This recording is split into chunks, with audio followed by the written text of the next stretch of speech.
guys, back to yet another video. And today we're going to be reviewing Undertone. Undertone is a new horror movie. Came out on Friday from when this is being recorded, last Friday. And man, I got thoughts. Make sure you comment down below what you thought about Undertone. I'm going to give my rating first. Then I'll go into negatives, then I'll go to positives. Starting off, I am sorry that I haven't been making videos. It's not like it's been like a month or whatever. It's been like a few weeks. I've just been really busy. And now I'm back. And y'all got some videos on the way, like 4 or 5 coming like in the next few days. So you're good. I don't know why this was left here. But, so, yeah, I watched Undertone. Man, what did I think? What did I think? I'm gonna go out straight and tell you guys, this is the best movie of the year so far. Oh, that and so much more. So, I'm gonna go into I came out of Undertone giving it an A. It's not perfect. It doesn't go without its flaws because that's why it's not an A+. When it's an A+, you'll know it's my best movie of the year. But there should be a few A+ this year. I hope. But this gets an A. I really enjoyed this movie.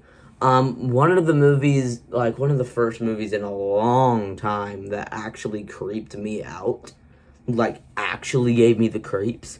Like, had me up at night, like, checking my surroundings. Like, first movie since, like, the Poughkeepsie tapes that I was legitimately scared by. The Babadook didn't scare me. Hereditary didn't scare me. Well, I mean, it was, like, creepy, but it didn't, like, legitimately frighten me. This movie did. Just the mixture with children and the plot was really creepy. Just a bunch of things to do with the plot was just, like, insane. And then the suspense and the sequences was just, like, the cherry on top. And it was so entertaining, beginning to end. And though it is a short movie, like, even though you can't really say this about a short movie, but I was never bored. Through the whole movie, I was just like, what time is it? I'm like, oh, it's already been 40 minutes?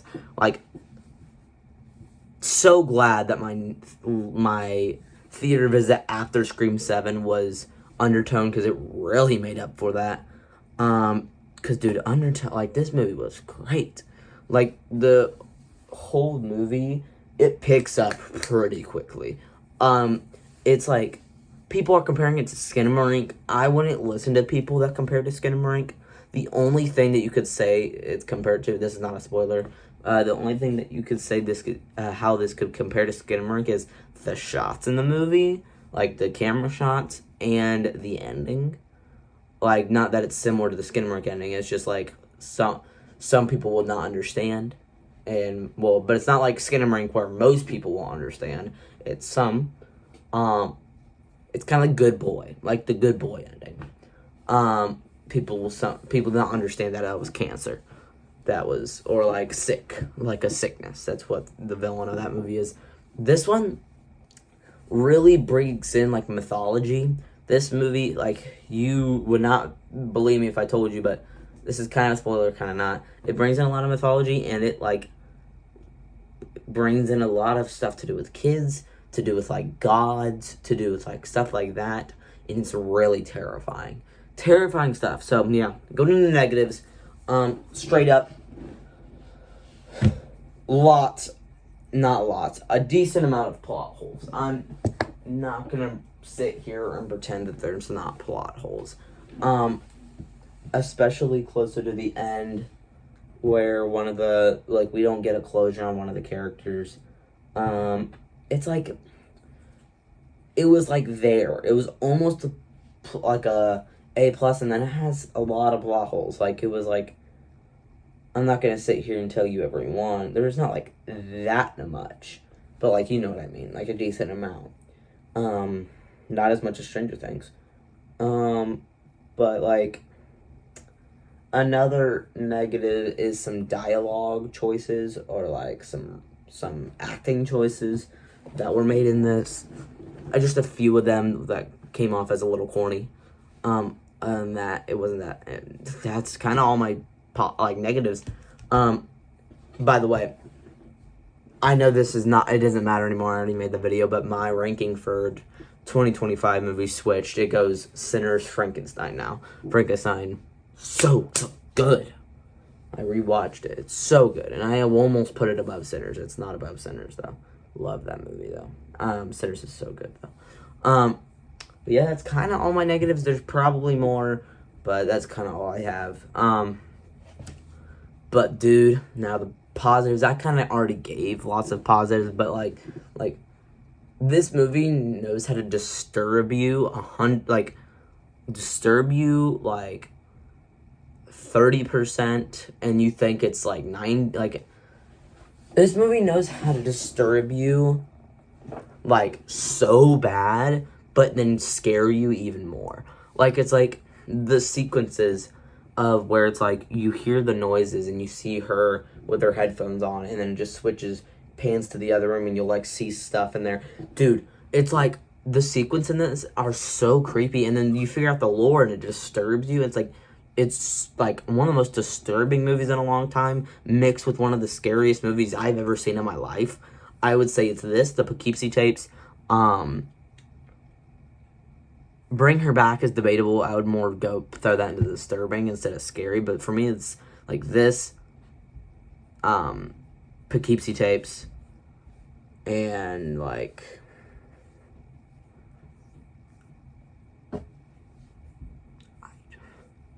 Insidious does not come close. Sorry, it doesn't. Annabelle Creation is actually creepy. There's definitely stuff I'm missing, like sometimes Lights Out creeps me out. And usually, the thing is, usually these movies don't scare me. The movies that scare me are the realistic ones, like The Strangers, The Purge, Halloween.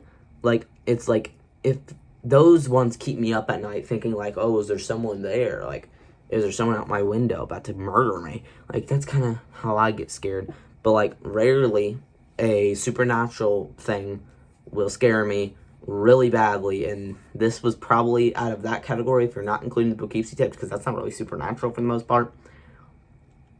Scariest movie I've ever seen in my life. It's scarier than Lights Out, scarier than Insidious, scarier than The Conjuring, scarier than Annabelle, scarier than the Chucky movie, scarier than Nightmare on Elm Street. There's probably some that I've watched that are creepier than this, but this is definitely up there. For me, I'm not a Skinamarink fan. I really hate Skinamarink. Like, legitimately, I don't like the movie. This was, like, put that on steroids. And I'm not comparing it to Skinamarink. I literally just said don't compare it, because it's not the same thing. It's like, but, like, the camera shots are very similar, and I could see how people would trace the ending, like, kind of, like, the same vein, like not the same type of thing, but you know what I mean. But it's like, dude, this movie was so good. It was so good, and like, I'm only talking about the scares. Like, the lore in this movie, I'm not gonna say anything, but like, it's insane. Like, they bring like real mythology, like stuff that people like believe is real, and make it horror. There's like nursery rhymes that to do with this. The nursery rhymes make this movie from like creepy to creepy. The nursery rhymes, like when you're in the theater, it's like they like blast in your ears, and you're like, that is terrifying. Like, it's insane. I know that sounds corny, but like, it's like they play Black Sheep a lot in this. Like, like I forgot what the nursery rhyme's called, but it's like, like, it's like the Counting Black Sheep song, Bye Bye Black Sheep, I think. Bye Bye Black Sheep, da, da, da, da. That song. Yeah, they flip that in reverse, and it's so creepy in the song. And then at moments, it makes you think that that's real, and there's actually hidden messages in your childhood songs. Like, it's legitimately creepy. But yeah, that's Undertone. Make sure you guys like it, subscribe, hit the bell for notifications, comment below what you think, because I'll see y'all in the next vid. Again, you got a War Machine review coming on the way. That's a new Netflix original. I will review that. Cillian Murphy, the the Peaky Blinders movie review coming out. I've never seen Peaky Blinders, but the movie I'm gonna watch. Don't care if I don't understand anything. I'm gonna review it for you guys, because even if I don't watch the show, I should be able to know my thoughts about it enough to review it for you. Yeah, War Machine review. It's a new war movie. A re-look at my DVD collection, but like not including the ones that my dad passed down to me, so it won't be that long of a video. It'll just be the ones that I have collected so far, and my journey just started. You're gonna get the ranking of the Scream killers, ranking of the Scream movies. That was supposed to be before Scream 7, but again, haven't had time, so that's gonna be coming out soon. And yeah, stuff like that and more streams coming out, playing more horror games. I want to play Resident Evil Requiem, or whatever that's called. Sorry if I just destroyed that title. I'm also going to play WWE 2K26, play more of Bendy Lone Wolf, hopefully play Poppy Playtime Chapter 5. I don't know, because I still don't have Steam, don't know how to get it. But yeah, and speaking of Bendy, my friend Leland, you guys know him, he reviewed Until Dawn with me. He gave me some Bendy books, so when the Bendy movie comes out, I will be reading these and doing a Bendy lore explained. It's not something I've ever really gotten interested in, but because since this is a movie channel, I will review the lore before or after the movie. So yeah, we'll do that. Yeah. It's been Gavin. Peace out. Can you stop the video? I hear noises. It's an undertone. Wait, isn't that the podcast in the movie? Well, I'm so tweaked.